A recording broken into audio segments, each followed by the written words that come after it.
Welcome to the Marketing Behind Rapid Growth, the podcast where we explore the strategies, decisions, and growth engines behind some of the world's most successful technology companies. Today, we're talking about Paddle. Picture this. It's 2012. An 18-year-old founder is staring at a spreadsheet. 2 months since launch. Total sales, $800. For most people, that number would be the end of the story. A quiet shutdown. A lesson learned the hard way. But for Christian Owens, it was the beginning of something much bigger. Because buried inside that failure was a clue. A strange little signal that almost nobody would have noticed. And following that signal turned a dead marketplace into a payments company worth $1.4 billion. This is the story of Paddle. Let's start with the founder, because his background matters. Christian Owens was not a typical 18-year-old entrepreneur. He'd left school at 16. Taught himself to code. And before Paddle even existed, he'd already built and run a Mac software bundling business that pulled in close to $1 million in its first couple of years. So this wasn't beginner's luck gone wrong. This was someone who understood deals, email lists, and conversion, watching his new idea fail anyway. The idea was simple on paper. Paddle would be a consumer marketplace, a place where people could discover and buy software, kind of like an app store for independent developers. But the software vendors themselves didn't want it. They'd worked hard to earn their customers. The last thing they wanted was to hand that relationship over to a third-party storefront, standing between them and the people who paid them. So traffic to the marketplace kept falling. By most measures, the business was dying. But here's the twist. While the storefront was failing, something else was happening quietly underneath it. Usage of the checkout page, the actual payment processing behind the marketplace, was going up. Customers were bypassing the parts of Paddle they didn't want, just to get to the part they did. They didn't want the shop window, they wanted the plumbing. This is the moment every founder dreams about and dreads at the same time. The data is telling you your vision is wrong. The question is whether you're willing to listen. Owens and his co-founder, Harrison Rose, listened. They made a brutal call. Scrap the consumer marketplace. Kill the product they'd built the company around. And go all in on the invisible infrastructure underneath it. That decision, made in the wreckage of an $800 failure, set Paddle on the path to becoming a leader in what's now called the merchant of record category. So what problem was Paddle actually solving? To understand that, you have to picture how messy software commerce was back then. If you were a global SaaS company in the early 2000s, selling software wasn't just about swiping a credit card, it meant international sales tax, currency conversion, fraud prevention, invoicing, subscription billing that had to work across a dozen countries and just as many payment habits. Most founders were stitching together 5 or 6 different tools just to get paid, and every time they expanded into a new country, the burden multiplied. Owens had lived this pain firsthand in his earlier business. Nights lost to foreign exchange math and chargeback disputes instead of building product. When he started asking other founders how they handled it, he kept hearing the same answer. Everyone was rebuilding the same broken system from scratch, and nobody liked doing it. That shared frustration became Paddle's new thesis. Instead of offering just another payment gateway, Paddle would become the merchant of record. It would legally become the seller of the software. It would collect the money, remit the taxes in every jurisdiction, fight the chargebacks, and manage the billing. The pitch was simple and sharp. Give us a cut of your revenue, around 5%, and never think about back-office commerce again. That's a powerful offer, because it's not selling a feature, it's selling relief. Paddle's early customers were small, independent software developers. That was smart, deliberate targeting. Tiny teams didn't have accountants or billing engineers on staff. They needed exactly what Paddle offered. But something predictable happened. As those early customers grew from $1 million in annual recurring revenue up toward $50 million, Paddle got pulled up market right along with them. And here's where the story gets honest about failure again, because Paddle read that momentum and assumed it meant readiness for the enterprise market. So leadership went out and hired a roster of senior, expensive enterprise sales reps and pointed them at big logos. It did not go well. Within about 9 months, that entire enterprise sales team had essentially turned over. What went wrong? Paddle underestimated just how different enterprise buyers are. A company doing $50 million a year wasn't moved by the same scrappy, startup-era pitch that had won Paddle its first customers. The product itself was missing enterprise essentials, things like advanced access controls, audit logs, granular data exports. And the sales team didn't have the return on investment materials needed to convince a large organization to rip out its existing billing stack.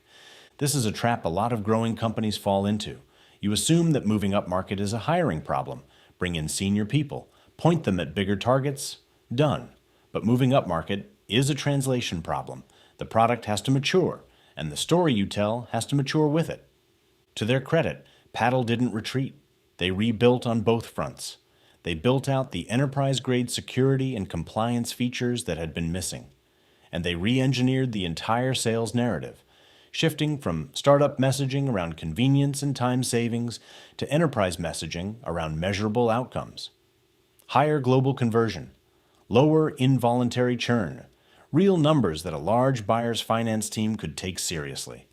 That rebuild is what eventually broke the enterprise ceiling. It's what won Paddle customers like ServiceNow, Fortinet, and Verizon. And it's what carried the company from around $10 million in annual recurring revenue to nearly $100 million. Now, a great product rarely earns a billion-dollar valuation on its own. Paddle's marketing had to evolve just as dramatically as its product did. In the early days, marketing was entirely founder-led, but calling it outbound doesn't capture how sharp it actually was.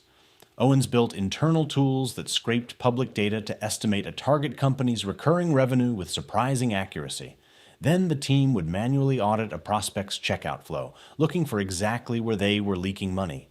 Maybe a company wasn't localizing currency for French customers. Maybe they were missing common payment methods in Germany.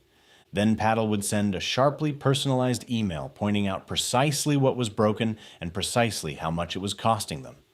That's not spray and pray outbound. That's surgical empathy. And it's what carried Paddle from zero to its first $10 million in annual recurring revenue.